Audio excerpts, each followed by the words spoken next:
అదే RTV app వార్తల్ని క్షణాల్లో చదివే అవకాశం ఉంటుంది. ఒక న్యూస్ పేపర్, ఒక టెలివిజన్ ఛానల్ మీ చేతుల్లో ఎప్పుడూ ఉంటాయి. తెలంగాణ రాష్ట్ర సమితి ఆవిర్భవించి 25 సంవత్సరాలు పూర్తవుతున్నటువంటి సందర్భంగా ఈ నెల 27న నిర్వహించతలబడినటువంటి సిల్వర్ జూబ్లీ సమావేశం సక్సెస్ చేయడానికి ఎక్కడి నేతలు అక్కడే కసరత్తు చేస్తున్నటువంటి పరిస్థితి. ఇప్పటికే తెలంగాణ ఉద్యమానికి ఊపిరినటువంటి ఉమ్మడి కరీంనగర్ జిల్లా మీద ఫోకస్ పెట్టారు నేతలు. ఇప్పటికే కేటీఆర్ 2 పర్యాయాలు పర్యటించారు. మరొక వైపు జగిత్యాల కేంద్రంగా ఇటు కల్వకుంట్ల కవిత ఎమ్మెల్సీ అక్కడి ప్రజల్ని చైతన్యపరుస్తూ టీఆర్ఎస్ నేతల్ని కార్యకర్తల్ని మోటివేట్ చేస్తున్నటువంటి పరిస్థితి. మరొక వైపు దిగువ శ్రేణి ద్వితీయ శ్రేణి నేతలంతా సైతం సభ సక్సెస్ కొరకి కసరత్తు చేస్తున్నటువంటి పరిస్థితి. ఎట్టి పరిస్థితుల్లోనూ మనకి వచ్చిన ఈ అవకాశాన్ని సక్సెస్ చేసి తీరాలి, ప్రజల్లో మరింత ముందుకెళ్ళాలి, రాబోయే లోకల్ బాడీస్లో సైతం తమ సత్తా చాటాలనే ఉద్దేశంతో ముందుకు వెళ్తున్నటువంటి పరిస్థితిని ఒక్కసారి గమనించవచ్చు.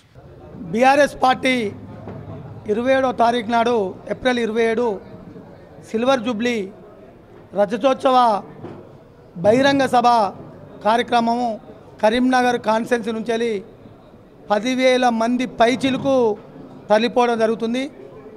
మరే 2001 ఏప్రిల్ 27 నాడు టీఆర్ఎస్ పార్టీ ఆవిర్భవించిన రోజు ఈ పార్టీ అందరూ నాయకులు పార్టీ స్థాపిస్తే తెలంగాణ ప్రజలే స్థాపించుకున్న పార్టీ ఈ టీఆర్ఎస్ పార్టీ.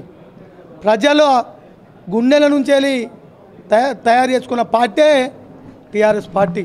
ఇలా టీఆర్ఎస్ పార్టీగా అవతరించి మరి 14 సంవత్సరాలు ఉద్యమం చేసి కేంద్ర ప్రభుత్వాన్ని ఒప్పించి మెప్పించి తెలంగాణ ప్రజల 70 ఏండ్ల కోరికను నెరవేర్చినది కూడా ఈ TRS party. TRS party BRS పార్టీగా ఆవిర్భవించి 10 సంవత్సరాలు ప్రభుత్వం ఏర్పాటు చేసుకొని తెలంగాణ ఎందుకు ఈ రాష్ట్రానికి అవసరమో, ఆ ప్రజలకు ఏం అవసరాలో ఆ అవసరాలన్నీ తీర్చిన ఉద్యమ నాయకుడే పరిపాలకులుగా మరి కేసీఆర్ గారు వారు విజయవంతంగా ఉద్యమ నాయకునిగా మరి తెలంగాణను తెచ్చి ఒక పరిపాలకునిగా ముఖ్యమంత్రి హోదాలో 10 సంవత్సరాలు భారతదేశంలోనే ముందుకు తీసుకుపోయిన నాయకుడు ఇలా 25వ సంవత్సరంలో అడుగిడుతూ పెద్ద ఎత్తున 10 లక్షల మందితో ఒక గొప్ప బహిరంగ సభను ఏర్పాటు చేసుకొని ప్రతి కాన్స్టిట్యున్సీ నుంచి వెళ్ళి లక్షలాది మందిగా కరీంనగర్ కాన్స్టిట్యున్సీ నుంచి వెళ్ళి 10,000 మంది అంటే మేము వెహికల్స్ అరేంజ్ చేసుకున్నాం, వెహికల్స్ సరిపోతలేవు. మేము కూడా స్వయంగా వస్తామని చాలామంది కూడా 2 వీలర్ల మీద, అదేవిధంగా సొంత వెహికల్లలో, ట్రాక్టర్లలో, అదేవిధంగా గొప్పగా వచ్చేటందుకు మరి బయలుదేరుతాం అని యువత, పెద్దలు, మహిళలు కూడా మరి మేము వెళ్తామని వాళ్ళు చెప్తుంటే చాలా సంతోషంగా అనిపిస్తుంది.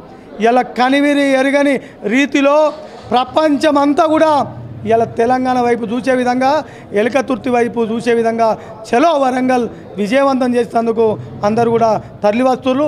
తరలాలని మరి ఇది ఒక్క బీఆర్ఎస్ పార్టీ అనేది మాత్రమే ప్రజలతో ఏర్పడ్డ పార్టీ కాబట్టి ప్రజలు ఓన్ చేసుకొని ఇలా పెద్ద ఎత్తున మరి తరలుతురు. కరీంనగర్ కాన్స్టిట్యున్సీ నుంచి కూడా అందరూ పెద్ద ఎత్తున తరలుతున్నామని తెలియజేస్తున్నాం. భారీ గొప్పగా విజయవంతంగా సభను జరపబోతున్నామని తెలియజేస్తున్నాం. మరిన్ని వీడియోస్ కోసం ఛానల్ ని సబ్స్క్రైబ్ చేయండి. లేటెస్ట్ అప్డేట్స్ కోసం వాట్సాప్ ఛానల్ ని ఫాలో చేయండి. అండ్ లింక్ డిస్క్రిప్షన్ లో ఉంది.